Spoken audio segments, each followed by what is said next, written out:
What do you think about the Liberals' policy where they've proposed for young people to be able to use their super to buy their first home? Look, I think it will help some people, and I can see why for a lot of people, they want to be able to do that. But I think it is not going to solve fundamentally the problem that we've got. And I think it's going to also, the people who do take it out of super are going to have the effects later in life when they don't have as much super when they retire.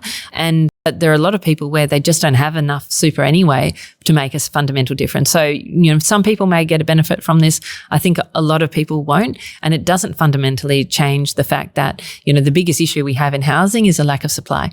And that we need to build more homes around the country to meet the demand. Because, if you look at Australia, we have around 400 homes per 1,000 population. In somewhere like France, they've got like 600 homes per 1,000 population, and it's much cheaper to buy a house in France in a place to live than it is in Australia. So, crazy, because you think of France, you think, oh, that must be more expensive. But no. I know you do. But yeah, so there are a bunch of things, and we also need to work out how do we make building houses less expensive and slow at the moment. So there's a bunch of things.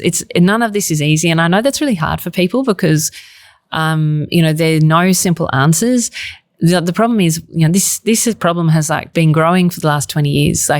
House prices have gone up 4 times over the last 20 years, while wages have gone up 2 times. That's why we're in this mess.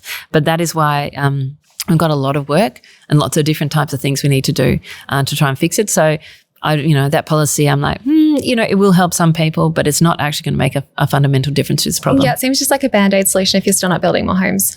Yeah, it is. It is definitely a Band-Aid solution. And yeah. So it's, again, there are a lot of policies out there which sound good but don't actually make a difference.